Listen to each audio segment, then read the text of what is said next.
Hello everyone, welcome back to Momma Jo's Kitchen. Hey, we have a beautiful day. We didn't get the bad weather we was expecting, but I hear we got more to come.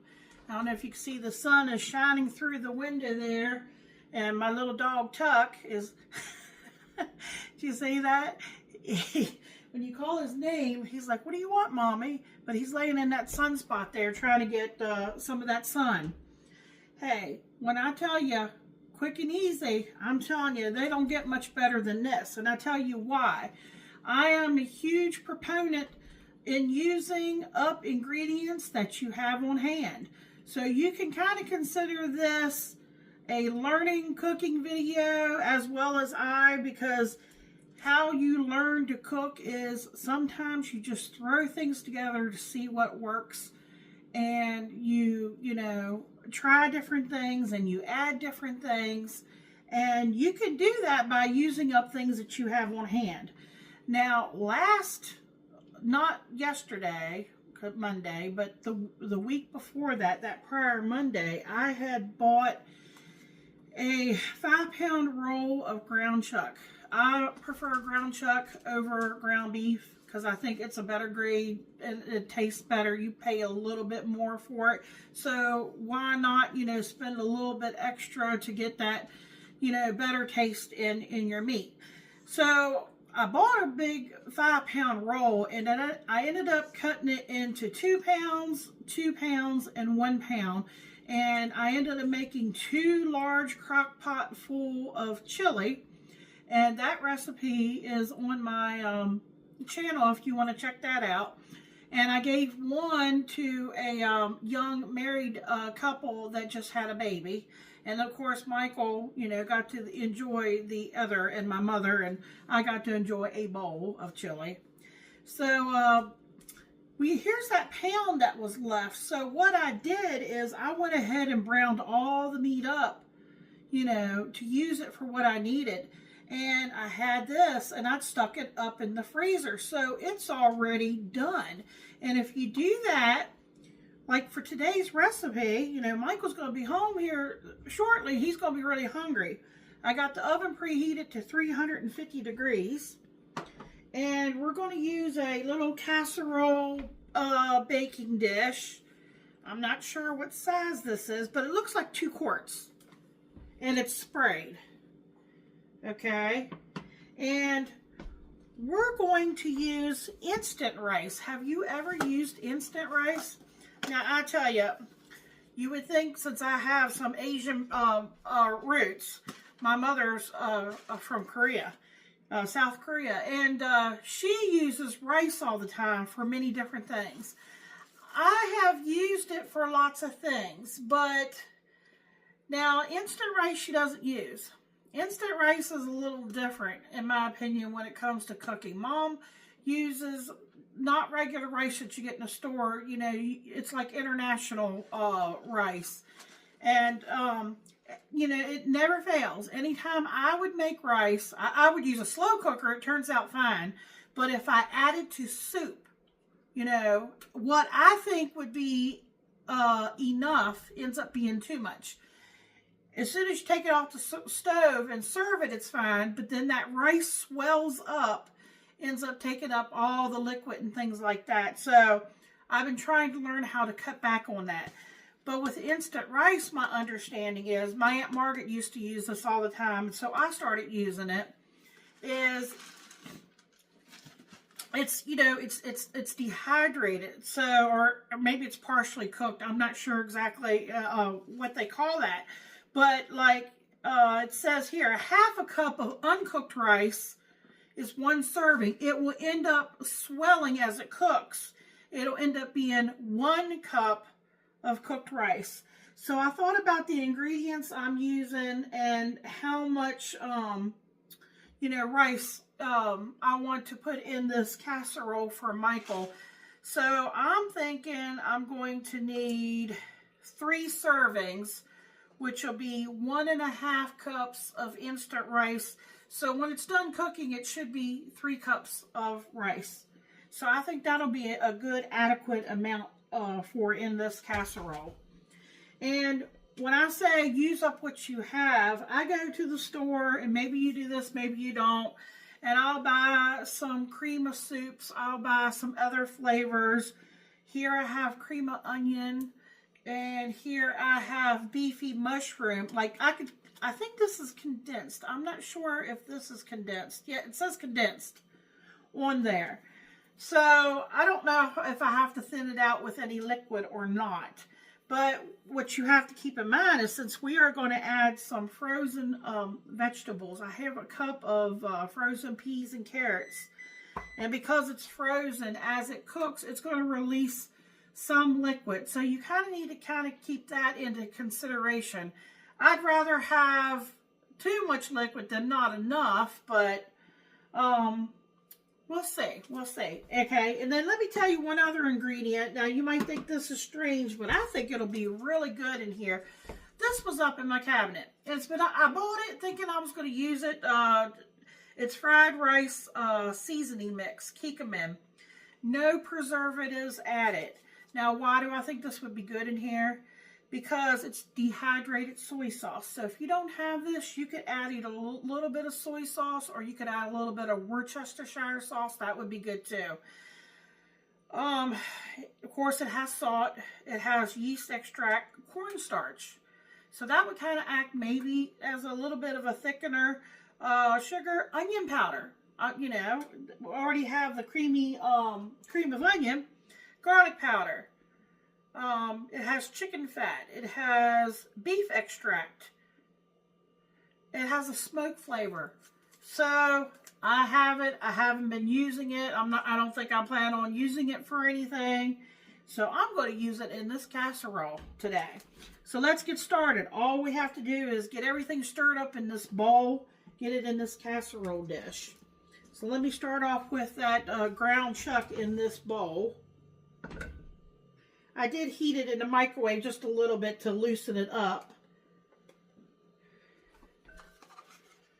Okay, then I have the 1 cup of frozen peas and carrots.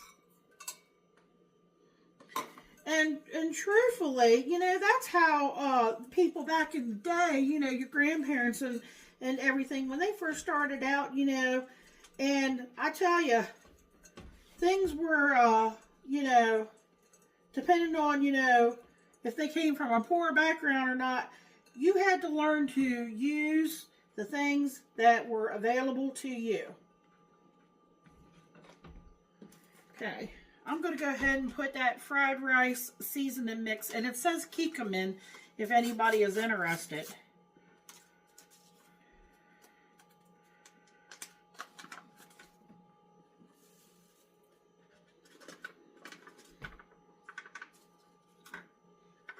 Smells really good.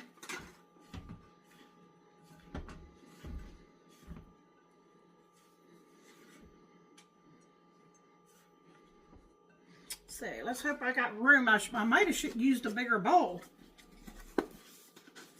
Okay, so I'm going with 1.5 cups of instant rice.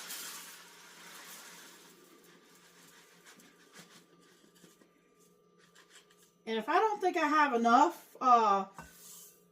liquid, all I have to do is add some water or open up, I don't know, I might not open up. I do have beef broth, but I might just add water because I already have all this other stuff going on here. Okay, so that would be 1.5. And remember, that's going to swell, and it should end up making 3 cups of rice. So you got to take all those things into consideration, and the size of your casserole dish and all that.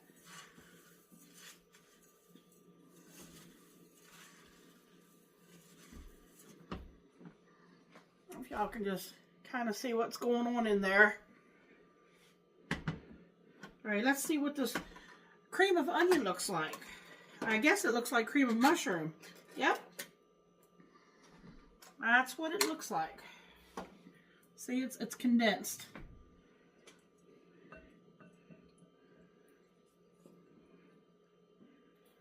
Alright, so I'm going to try to get all that out since it's condensed.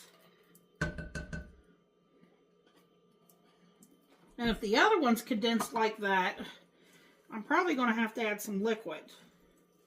Because this is more like a gravy form.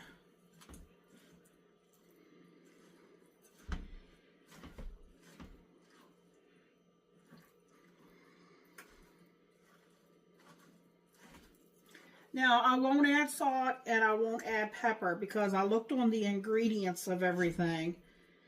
And it seems like everything is loaded in sodium.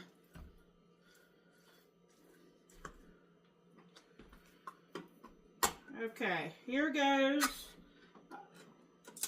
This is condensed, but it looks more pourable, I guess I should say. This is the beefy mushroom. Yeah, look at that. See that? How it just pours in there.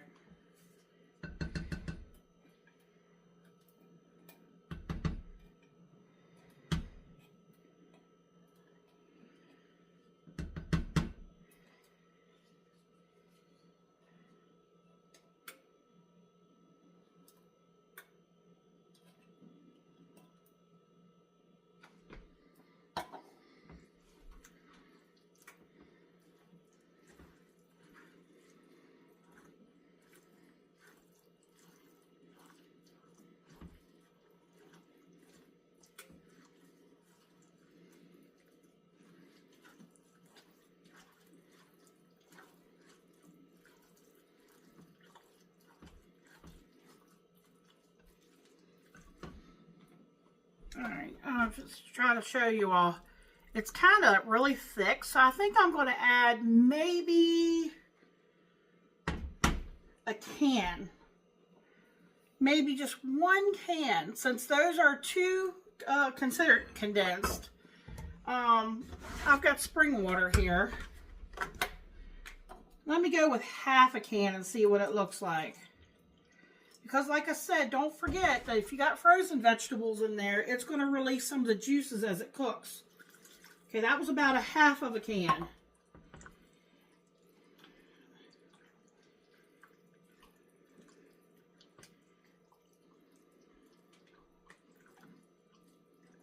I'm thinking about stopping right there.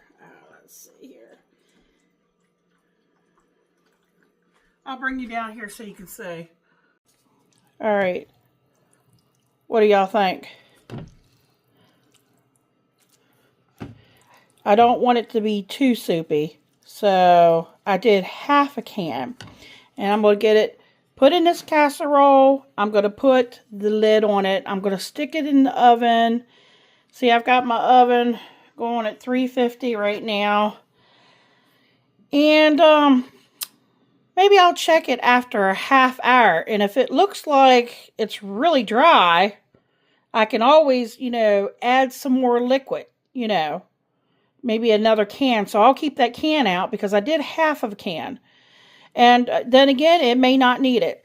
And I'm guessing it's going to take maybe a total of 45 minutes, somewhere around there. We'll see. But like I said, I'll probably check it at 30 minutes and see what it looks like.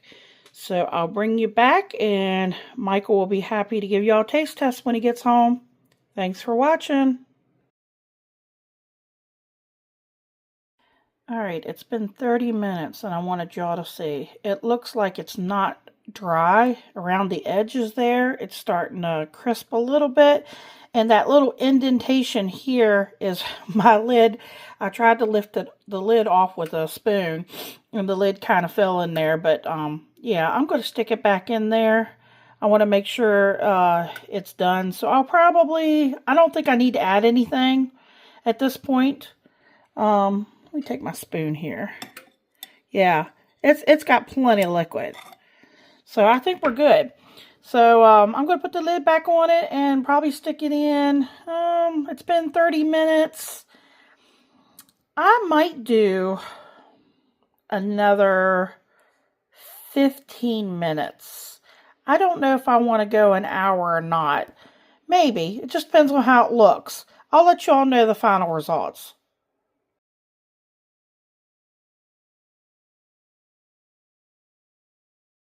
Hello, how's everybody today? My name is Mikey, and I'm here to taste test Momma Jo's ground chuck and rice casserole. And this is, of course, for YouTube. Let's just dig right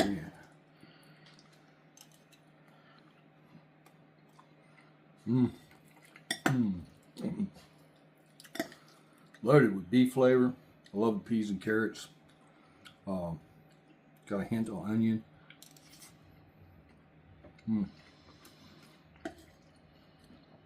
Wow, very good, especially on a day like today, calling for snow. This is absolutely delicious. You need to try this out. Remember to like, comment, share, subscribe. Check out the video where Momma Jo makes it. Make yourself some and come back and check out all her videos. Thank you. Good night.